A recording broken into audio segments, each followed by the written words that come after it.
At my sister's birthday, my brother raised his glass and laughed. "You still drive that antique, can't afford anything newer."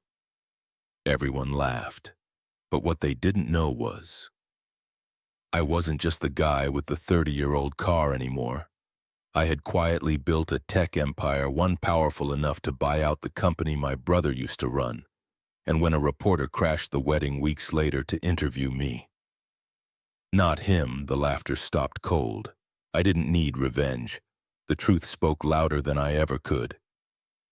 My name is Ethan Miller, and this is how I let them underestimate me, right until it was too late. I pulled into the familiar driveway of my parents' house in Boulder, Colorado. The lights were already glowing from inside and through the front window. I could see silhouettes moving and hear faint laughter. My palms were slightly sweaty on the steering wheel. It had been a while since I last stood among them, my family. Not because I was estranged, at least not officially, but because after everything, showing up still took effort. Chloe, my younger sister, was turning 31, the golden child. She worked in marketing, managed a luxury real estate firm, and had a fiancé who worked in finance. Dad liked to tell people she was the perfect blend of beauty and brains. Brian, our older brother, was already inside too, no doubt. 10 years my senior, smug as always, the kind of guy who wore expensive cologne you could smell before you saw him. I stepped out of my car, adjusted the collar on my jacket, and looked at the 1994 Honda Accord I was still driving. It wasn't glamorous, but it ran fine. I had bought it secondhand from a friend when things were tight, and I never found a reason to trade it in. It had character. I guess I did too. The door opened before I knocked. Chloe smiled and threw her arms around me. "You made it," she said. "I didn't think you would." I smiled back. Wouldn't miss it. Inside, the house was packed. Candles flickered over a long dining table set with appetizers, champagne, and the kind of desserts that looked like they belonged in magazines. I greeted our parents. Dad gave me a nod. Mom kissed my cheek and moved on to refill someone's wine. Brian spotted me from across the room. "Hey, the prodigal coder returns," he said loud enough for several nearby guests to turn their heads. "Still driving that antique," a few chuckled. "It gets me places," I said, trying to stay neutral. "You know they don't even make parts for that model anymore, right?" Brian laughed, glancing around for approval. "What is it now? 30 years old, you still can't afford something new?" There was a beat of sense, and then the room erupted in polite laughter. Not cruel, but not kind either. I looked at Mom. She was pouring herself a second glass of Chardonnay. Dad raised his brows and half smiled. Chloe looked away. I took a slow sip from the drink in my hand. My fingers tightened around the glass just slightly. I wanted to say something to remind them that not everyone got bailed out of bad decisions like Brian, or that I had been building something on my own terms. But instead I simply nodded and smiled. "Well, it still runs," I said quietly. "That's more than I can say for some things." Brian laughed again, not catching the shade. Or maybe he didn't care. Maybe no one did. I moved away from the crowd toward the backyard, where the air was cooler and the lights from the city twinkled in the distance. That laugh, that moment, how quickly everyone had joined in it, lodged itself in me. I thought I had moved past their judgment. I thought I had grown thick-skinned, but being there, hearing it again, made something tighten in my chest. I leaned against the railing, looked up at the dark sky, and exhaled slowly. "You still can't afford something new." I repeated the line in my head. Let it settle. Let it burn just enough to fuel the quiet fire I had been tending inside for years. Tonight wasn't about confrontation. It wasn't about proving anything. But I knew, standing there alone while the music drifted behind me, that this would be the last time they laughed like that. I turned, stepped back inside, and rejoined the celebration with a calm that surprised even me. The party continued late into the night, speeches, toasts, Chloe glowing with joy. I clapped, smiled, did everything I was supposed to. But I was already somewhere else. A plan long in motion was beginning to align. Pieces were falling into place, and in time they'd all see. But for now, I just needed to get through dessert. The clink of dessert forks on plates and the soft murmurs of contented guests faded into the background as I found myself drifting. My body was at the table, politely nodding, laughing in rhythm with others. But my mind had slipped backward to a different dinner, a different time 5 years ago. It was late spring in San Jose, and I had just left my job at a mid-sized software firm to pursue something riskier, something new. Brian had flown in, taken me to lunch at a golf club he liked, and pitched an idea that at the time sounded like gold. A fintech startup all built around decentralized payroll. He had the branding, the seed funding, lined up, the right connections. All he needed was a CTO, someone who could build the back end. He said he believed in me, said I was the only one he trusted to make it work. I didn't realize then that it was flattery lined with poison. For 6 months we poured ourselves into it. I coded day and night while Brian played the face of the company. We were at investor meetings, demo days, building something we believed in. Or at least I believed. Then it collapsed, quietly at first, then completely. One morning I logged into our financial dashboard and saw the accounts frozen. 2 hours later I was locked out of the company systems. Brian had withdrawn the remaining funds, liquidated assets, and declared the company dissolved. The worst part wasn't the money. It was what came next. Brian blamed me, claimed I had mismanaged development, cost us deals, even leaked code. I was blindsided, and our family, loyal to a fault, took his word without a second thought. Mom called me that night, voice sharp and low. "You've embarrassed us, Ethan. Your brother trusted you. How could you betray your own blood like that?" Dad was even colder. "You need to fix this or you're not welcome at Thanksgiving." I tried explaining. I sent documentation, emails, receipts, but no one read them. No one wanted to hear the side of the son who wasn't Brian. Within weeks, I was unemployed, under investigation by the SEC, because Brian had signed my name on filings and out of my apartment. My savings were gone. My wife, who had already been distant, packed up and left, leaving only a note that said, "I don't know who you are anymore." I slept in my car for 2 months. A 1994 Honda Accord passed down from a college roommate who owed me money. I kept my clothes in the trunk, showered at a gym, and spent my nights looking up freelance jobs at public libraries. There were nights I couldn't even hate Brian. I didn't have the energy.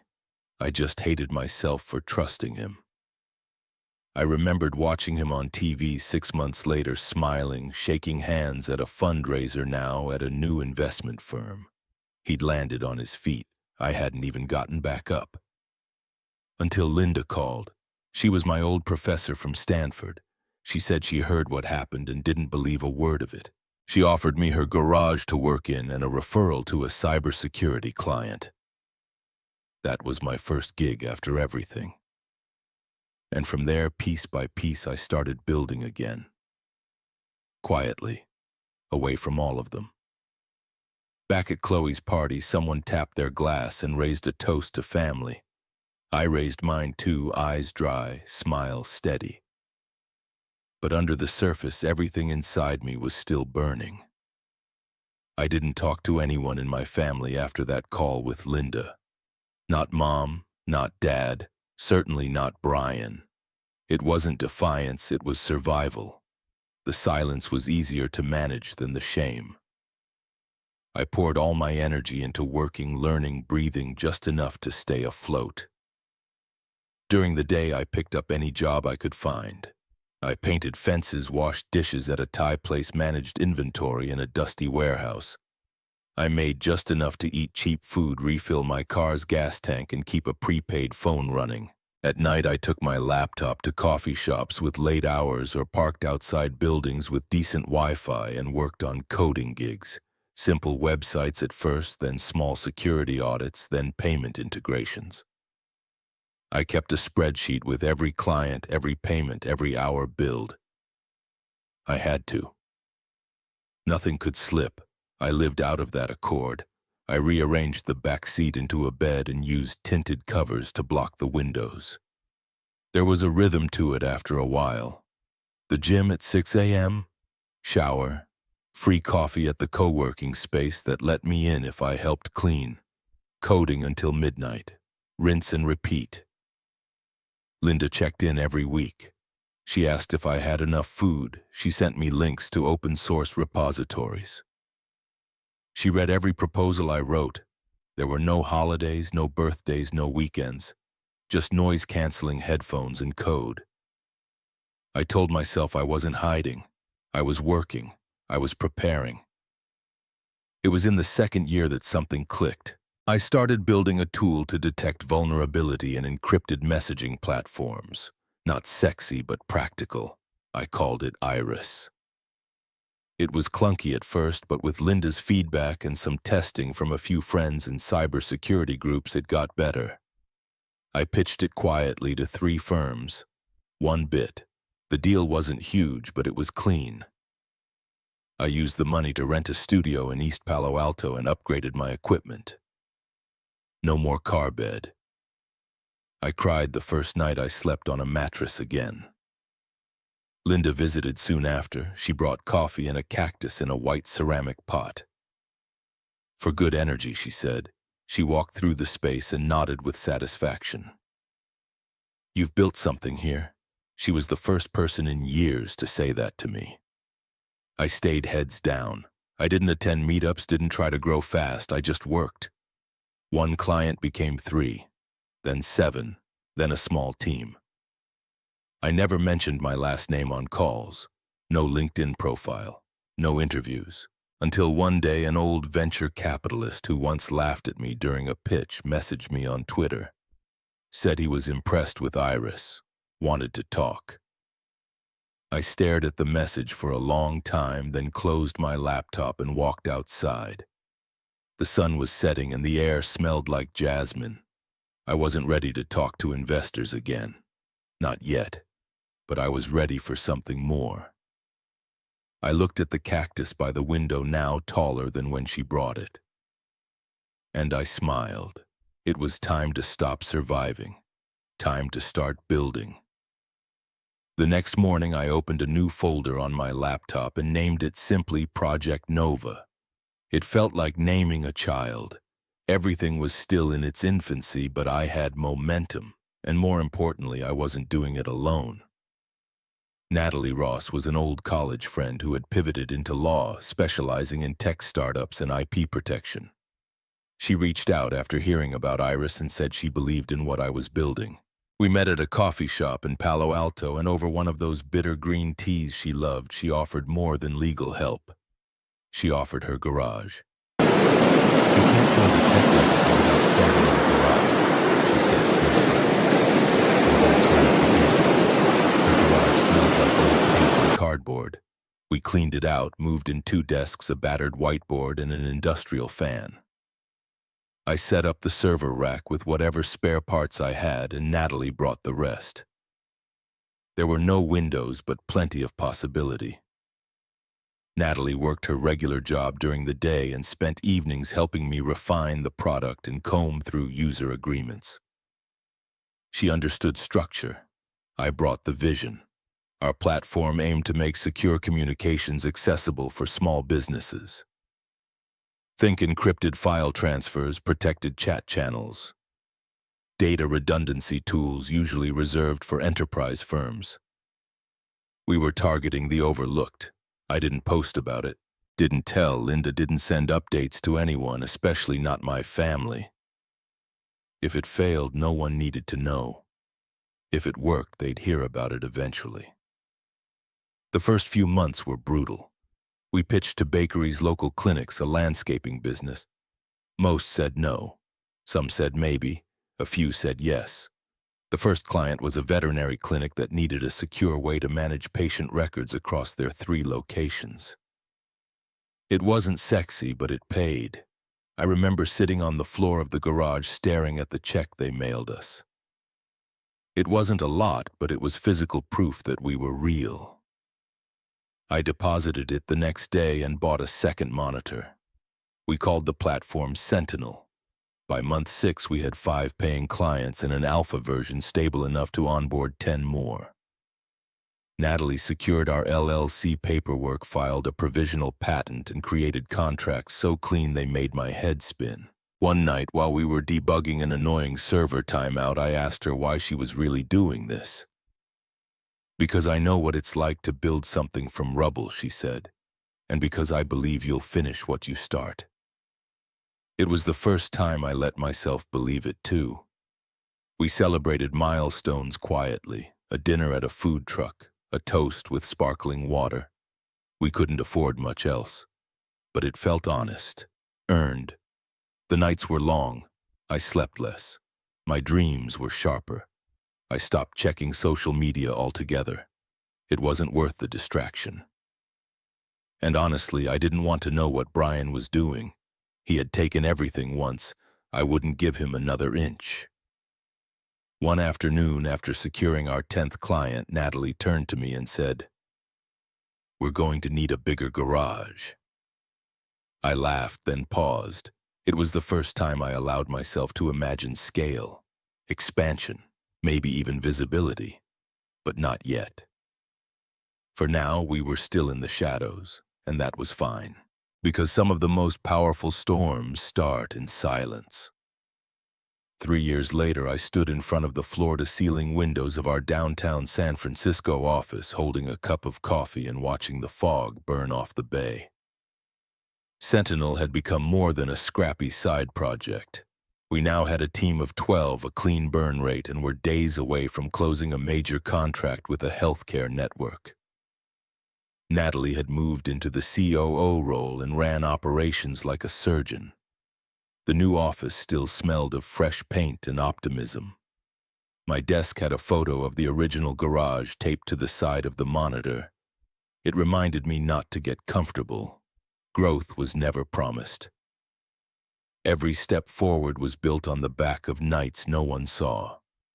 When the deal signed, we didn't throw a party. Natalie just walked into my office, handed me a glass of iced coffee, and said, "It's official. You're annoying now." I laughed. She grinned. We sat on the floor and high-fived like kids. Later that week, I bought myself something I'd been thinking about for years.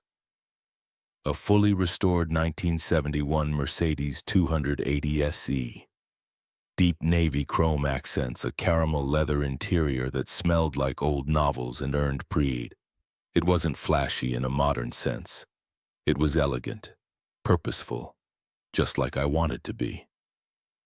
I drove it home alone that night, letting the smooth purr of the engine and the slight pull of the steering wheel remind me how far I'd come. I remembered Brian's voice in my head, still mocking. "You can't even afford an old car." I smiled to myself, let the memory pass without bitterness. The next morning, a cream-colored envelope showed up in my mailbox, Chloe's wedding invitation. Formal script, pale gold trim RSVP card inside with a deadline I had barely 2 weeks to meet. The wedding would be held at a vineyard in Sonoma. Elegant, classic Chloe. I stared at the invite for a long moment before setting it aside. I hadn't seen any of them since the party, not in person, not even online. I hadn't wanted to. But I decided to go, not to show off, not to reclaim anything, just to witness, to remind myself, maybe to remind them. I had built a new life out of ruin, and if they couldn't see it, then maybe they would now. I took the Mercedes in for a full detail the day before the wedding, not because I needed to impress anyone, but because that car had become a quiet symbol. not of wealth, but of recovery. That night I stood in my apartment tying a tie in front of the mirror for the first time in years. The city lights blinked outside my window like soft applause, and for the first time I wasn't nervous about being seen. I was ready to be seen for who I was now, not the version they remembered, not the one they dismissed, just me. The vineyard stretched wide and golden under the late afternoon sun. Rows of vines lined the hills and white chairs were arranged in perfect symmetry under an arbor draped with soft blush roses. The invitation had promised elegance, and Chloe had delivered. I parked the Mercedes near the edge of the gravel lot, a little distance from the other cars. Most were shiny Teslas and European SUVs. I stepped out, adjusted my jacket, and took a slow breath. My shoes crunched the gravel as I walked up the path. People milled about with champagne flutes in hand, complimenting the view, the dress, the wine. Laughter flowed easily. No one noticed me at first, and I preferred it that way. I scanned the crowd and caught a glimpse of Chloe, radiant in her dress, standing beside her soon-to-be husband. Brian stood nearby, already in conversation with a group of guests. I approached slowly, offering a quiet congratulations to Chloe when she spotted me. She looked genuinely surprised, then smiled and gave me a quick hug. "You made it," she said. "Wouldn't miss it," I replied. I wandered toward the refreshments and poured myself a sparkling water. The conversations around me floated between stock tips, startup IPOs, vacation homes, and private schools. It felt distant, like a language I had unlearned. Brian noticed me then. "Look who decided to show up," he said with a smirk, stepping closer. "And you brought your classic. What is that, from the Nixon era?" Some nearby guests chuckled politely. "Still runs better than some of the things people buy today," I said evenly. Dad joined us holding a glass of red wine. He gave me a quick nod. "Ethan, what do you do these days?" he asked. Still tinkering with computers, I hesitated a moment, then smiled. "Just writing some small software stuff here and there." He gave a tight-lipped smile, turned away. Brian leaned in slightly. "Well, at least you've got wheels now.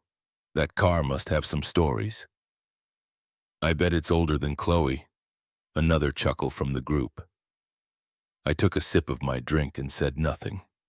There was no use. They hadn't changed. Not really. Mom passed by and looked at me briefly. She didn't stop, just said, "Nice of you to come," and kept walking.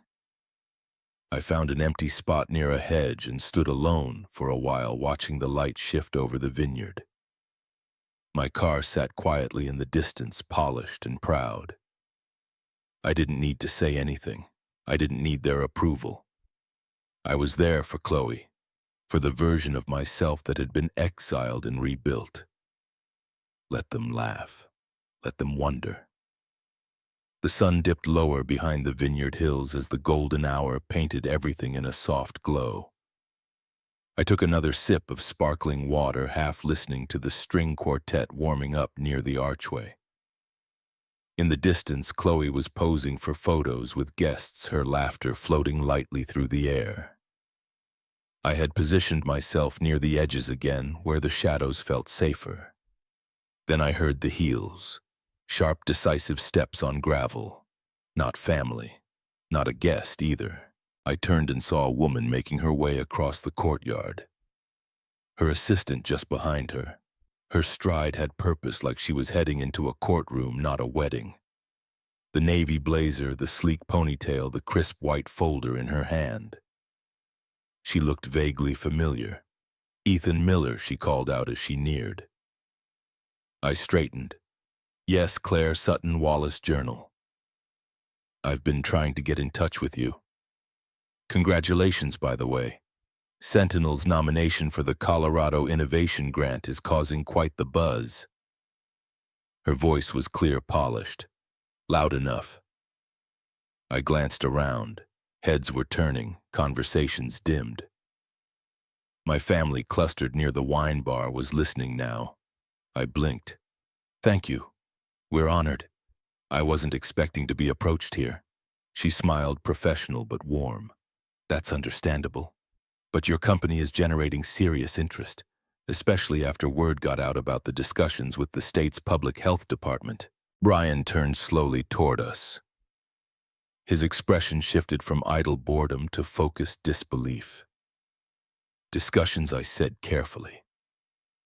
Nothing finalized, of course, Claire added quickly. But it's public enough now that we're doing a feature. Founders who built in silence. I'd love to profile you. A silence fell again. Mom lowered her glass. Public health department. What's this about, Ethan? Just some early collaboration. Data infrastructure. Very small scale, I said. Claire nodded. Still, it's impressive. From garage to government contracts. That's quite the arc. Brian stepped forward. Wait. You're telling me Sentinel is... That Sentinel, the one that just got featured in Forbes last month. I nodded slowly. We've been lucky. Hard work. Good people. He opened his mouth, then closed it. For once, no retort. Claire handed me her card. I'll email you some initial questions. And congrats again, Ethan. You've got a good thing going. With a polite nod, she turned and left. I stood still. Not out of shock, but because I could feel the room shift. Dad approached, eyes narrowing. You never mentioned any of this. Didn't think it mattered, I said. It matters now, he replied quietly. Chloe came over blinking. You're negotiating with the state. How long has this been happening? A while, I said. Mom joined us. She looked at me like I was someone new, or maybe someone she hadn't taken time to really see. So, you built something real? She asked. I nodded. Seems like it. Brian poured himself another glass of wine. From the corner of my eye, I saw his hand tremble slightly as he set the bottle down. Well, look at you, he said finally. Tech mogul hiding in plain sight. I didn't respond. He laughed, but it was hollow. That old car of yours suddenly makes a lot more sense. I looked over at the Mercedes still sitting quietly in the gravel lot, sunlight reflecting off the chrome trim. I hadn't come to impress anyone. I'd come for closure, for presence. But watching their faces now, I understood something deeper. I didn't need their approval, but their confusion tasted almost as sweet. I wandered toward the vineyard overlook again, letting their questions swirl behind me. Let them ask, let them wonder, let them rewrite everything they thought they knew. The headlines started appearing 2 days later. First, a small blurb on a tech news blog, then a regional news channel, and finally a segment on the evening news with my face and the Sentinel logo hovering behind the anchor. Sentinel, the Colorado startup taking cybersecurity to the next level. By the end of the week, my inbox had hundreds of unread messages, VC firms, tech podcasts, college students asking for mentorship, old colleagues sending congratulations. But the message I didn't expect came from Brian.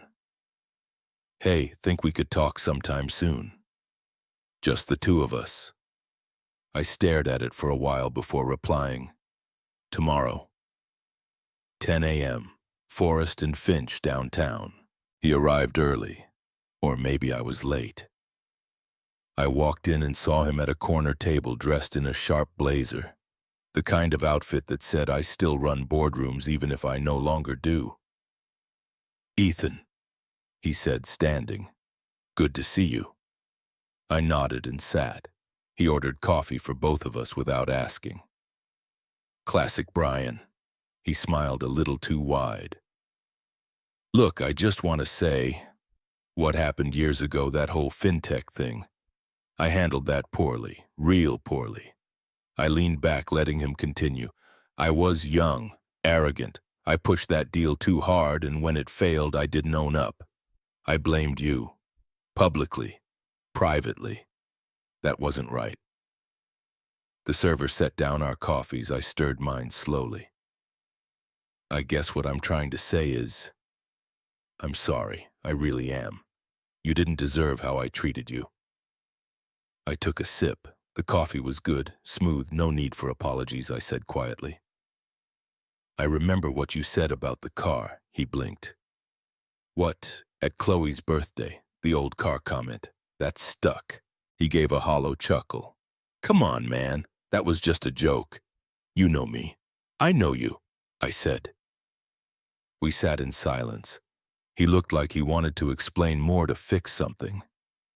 But I wasn't offering that chance. He shifted uncomfortably. I heard Sentinel's working with the state now. That must be why we lost that secure records contract last quarter. I didn't put it together until I saw that interview.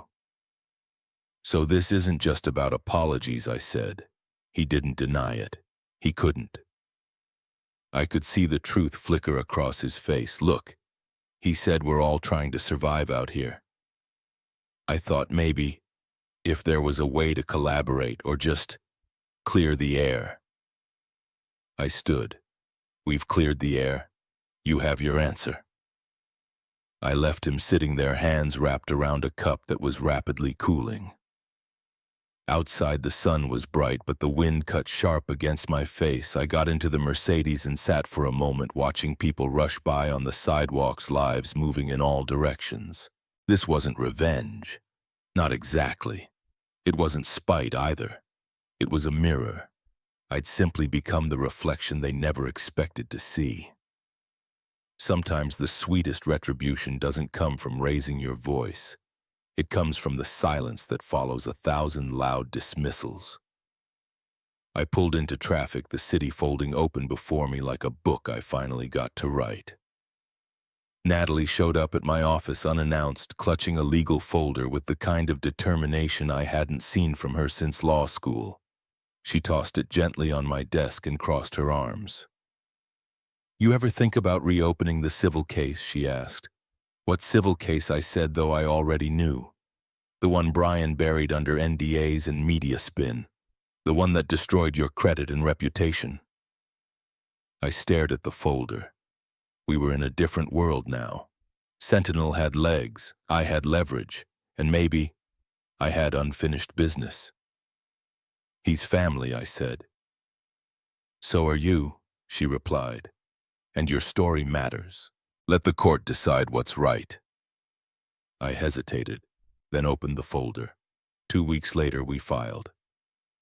The paperwork was clinical but heavy. Fraud, negligent misrepresentation, breach of fiduciary duty. Linda Brooks, my old professor and quiet champion through those dark years, mailed us a stack of files she had saved. She had suspected Brian's manipulation from the start and quietly documented it. Emails, presentations, draft term sheets with my name stripped and Brian's name inserted. Internal memos suggesting Brian's actions were strategic. Linda had even warned me once years ago in a conversation I now remembered vividly. Be careful who signs next to your name. The judge assigned was Emily Carson. No relation. Sharp, respected, and known for cutting through emotional noise. Natalie smiled when she saw the docket. Emily doesn't tolerate arrogance, she said. When the news broke, it hit the family like a bomb. Chloe didn't return my call. She sent a single text, I don't want to be involved. A week later, she emailed to cancel our planned coffee meetup. Mom called, voice tight. Ethan, is this really necessary? Do we need more drama? I said nothing. Dad texted. You're making things harder for all of us. You're tearing the family apart. Harder, I whispered to no one. It had already been hard. Years of exile, sleepless nights. Ramen in the car, but they hadn't seen that.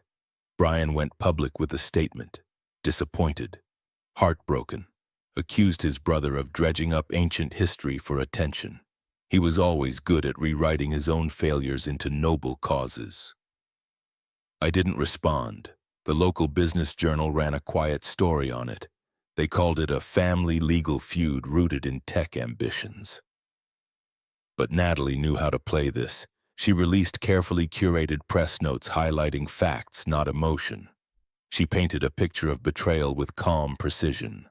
She made sure the focus wasn't just on me, but on the precedent.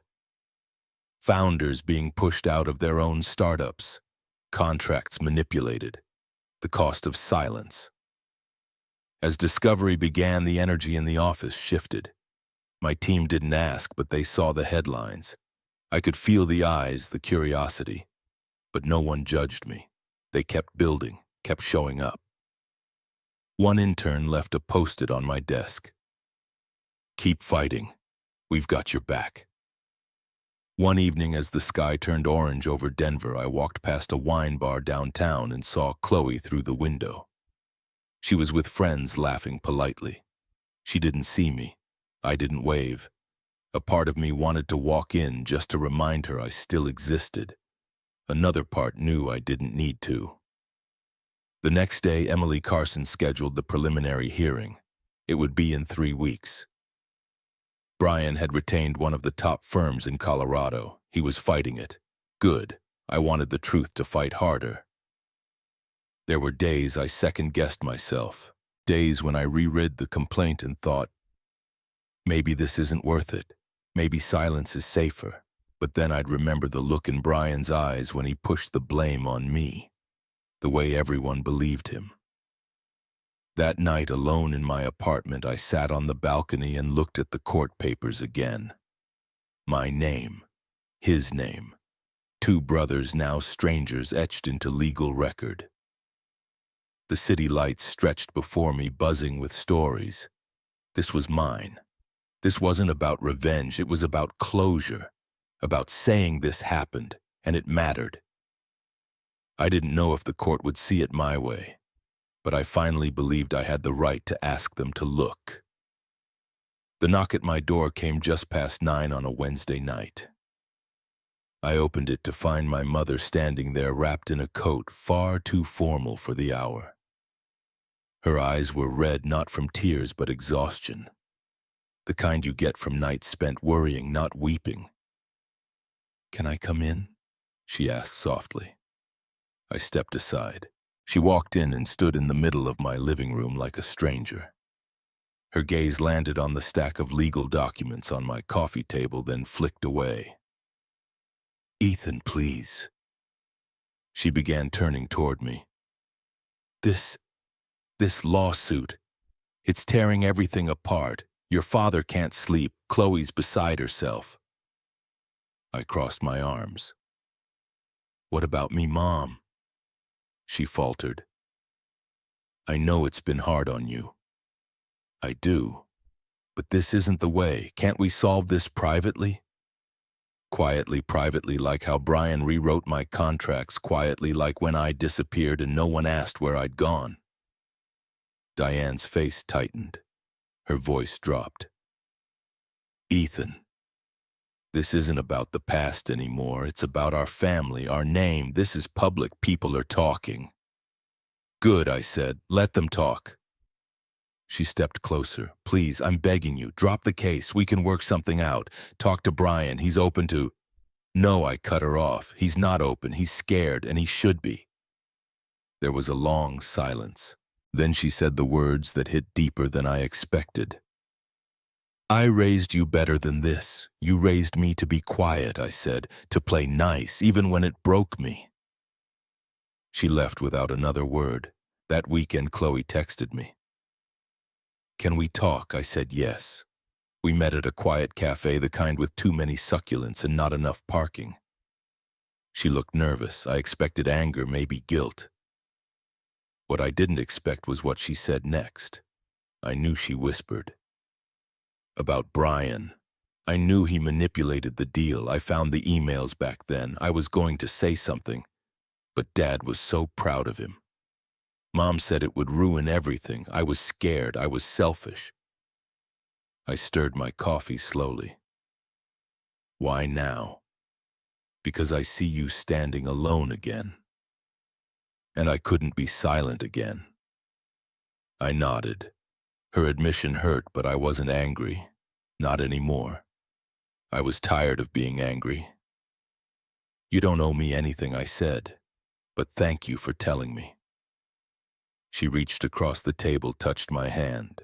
I want to testify if you'll let me. The weight of it settled in slowly.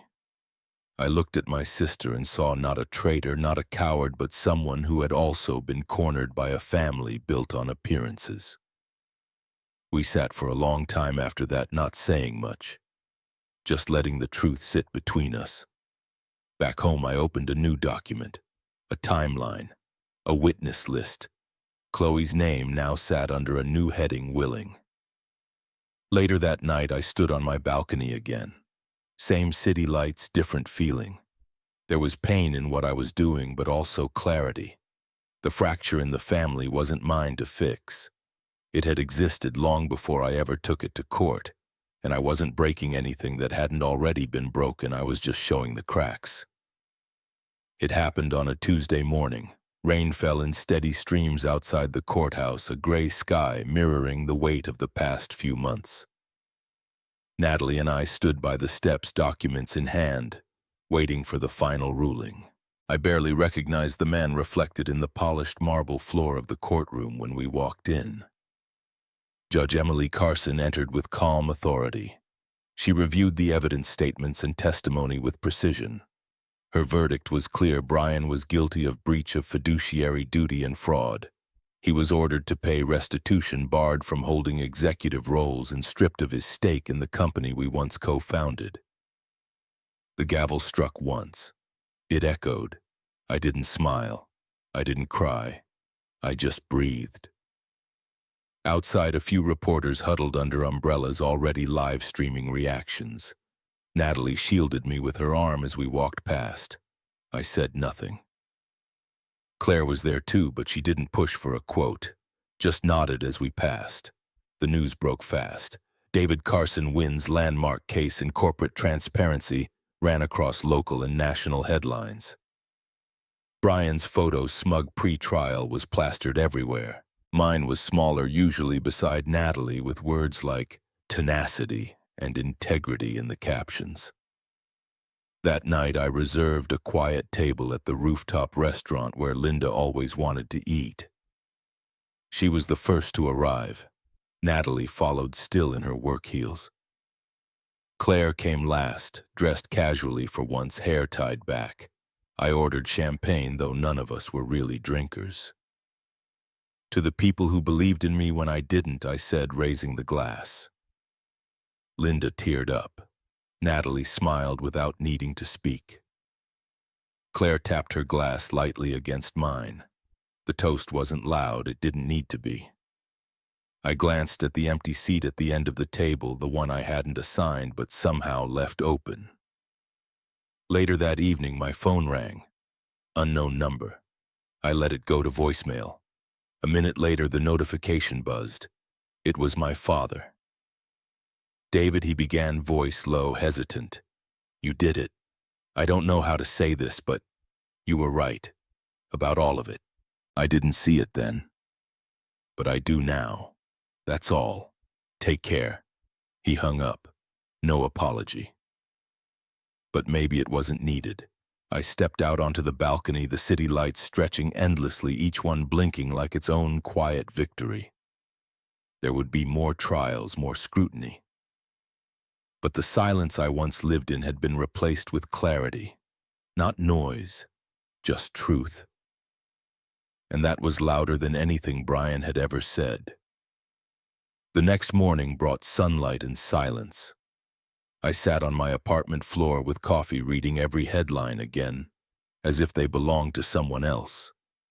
The company phone had over 100 messages, potential investors, government officials, journalists, but none of that mattered right then. I spent the afternoon in the office alone. Natalie had taken a much-needed day off. Linda was guest lecturing. Claire sent a quick text checking in. I walked past each desk, remembering what it took to fill them. Each chair was a story, each screen a promise. There was a knock at the office door late that evening. I opened it to find Richard standing there, coat folded over his arm. He didn't ask to come in, just stood there. You were always stubborn, he said, but maybe that's what saved you. I didn't answer. I stepped aside. He didn't come in. I'm proud of you, he added. That time I nodded. He left without saying goodbye. Maybe that was the most we could manage. Back inside, I finally opened the locked drawer of my desk. Inside was the original contract from Brian's startup pitch, the one that ruined everything. I tore it in half and fed it into the shredder, one strip at a time, slowly, deliberately. I drove home with the windows down. No music, just wind, just space.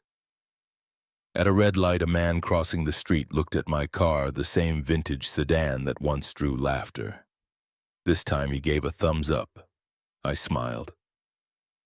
When I pulled into my driveway, the porch light was on. A small package waited at the door. Inside was a bottle of aged bourbon and a note. From Natalie to the man who didn't just rebuild, he redefined. I poured a glass, stepped out onto the porch, and sat under the stars. Somewhere across town, Brian was packing up his corner office. Maybe he was angry. Maybe he was drinking cheap scotch alone. Maybe he was pretending it didn't matter. But I knew it did. Victory didn't roar. It whispered. And that night it whispered only to me. The week after the verdict, I avoided most of the public response. The firm handled the follow-up with reporters, and Natalie stepped in for any interviews. I let things settle. The noise wasn't mine to manage anymore. On a quiet Thursday morning, I woke before dawn. The sky was still a deep indigo, and the city lights shimmered outside my window. I brewed a pot of coffee, sat in silence, and watched the sun rise over Denver. There was a calm I hadn't felt in years. After breakfast, I went down to the parking garage and unlocked my car. It wasn't new. It wasn't flashy. That same vintage sedan, once the punchline of my brother's jokes, waited patiently like an old friend. I slid into the driver's seat, turned the ignition, and the engine purred to life. I didn't have a destination in mind at first. I just drove. The streets were mostly empty, the city still stretching itself awake. As I passed old neighborhoods, I found myself steering toward familiar places. I pulled up near my childhood home. The house looked smaller than I remembered, the lawn more overgrown, the paint slightly faded. I didn't stop the engine. I didn't need to go inside. I just sat across the street and let the memories come. Christmas lights blinking in the window. Mom yelling about muddy shoes. Dad grilling in the backyard. Chloe giggling as she tried to keep up with Brian and me. We had been a family once, but some things fracture and never quite return to shape. And maybe that was okay. After a few minutes, I shifted into gear and drove away, leaving the house in my rearview mirror. Instead, I turned toward a building downtown, a new building, one I had quietly purchased last week. It used to be the headquarters for Henderson Capital, Brian's old firm. Now the sign out front read Miller Technologies. It wasn't just a name, it was a reclamation. I parked in the designated spot, stepped out, and stood on the sidewalk. The morning sun hit the windows, casting sharp reflections on the glass. Inside, a team was already working. Developers, designers, analysts, people who believed in the mission, who believed in me. I walked through the lobby, past the receptionist who greeted me with a smile, and took the elevator up to the top floor. The corner office that once belonged to Brian now had my name on the door. I didn't go in. Instead, I went to the window at the end of the hall and looked out over the city. From here, I could see the blocks I once walked jobless and lost. I could see the garage where Natalie and I started with whiteboards and cheap coffee. I could see the diner where Linda first told me not to give up. And I could see my car parked below. Still waiting, still mine. I took a deep breath, let it out slowly, and felt something settle inside me. Not triumph, not revenge, just peace. Later that afternoon, I had lunch with Natalie, Claire, and Linda. No suits, no business talk, just friends, laughter, and too much dessert. We raised our glasses again, not to the victory, but to the survival. That evening, I drove back to the office one last time. The building was quiet. I went to my office, took a final look around, and picked up a photo I kept on my desk. It was of the garage, Natalie and me holding coffee, whiteboard behind us. Grins wide. We had no idea what was coming. Before I left, I walked past the new company sign one more time, ran my fingers across the letters. Miller Technologies, the same last name they once laughed at. I got into my car, rolled down the window, and just sat there for a moment. The world kept moving around me, but I was still, centered. They used to laugh because I couldn't afford an old car. Now I owned the company they thought I'd never build, and I still drove the same old car. Because sometimes the best revenge isn't loud, it isn't flashy, it's patient, it's quiet, and it's earned. If you've ever been dismissed by your own family, leave a comment below. Your story might be the light someone else needs today. Thank you for staying with me until the end of this story. If it moved you, inspired you, or reminded you that quiet strength can be the loudest answer, I'd love to hear your thoughts in the comments. And if you want more stories about revenge, family betrayal, and the strength to rise again, don't forget to subscribe and turn on notifications. There's so much more coming your way. Your support means the world and helps us keep telling stories that matter.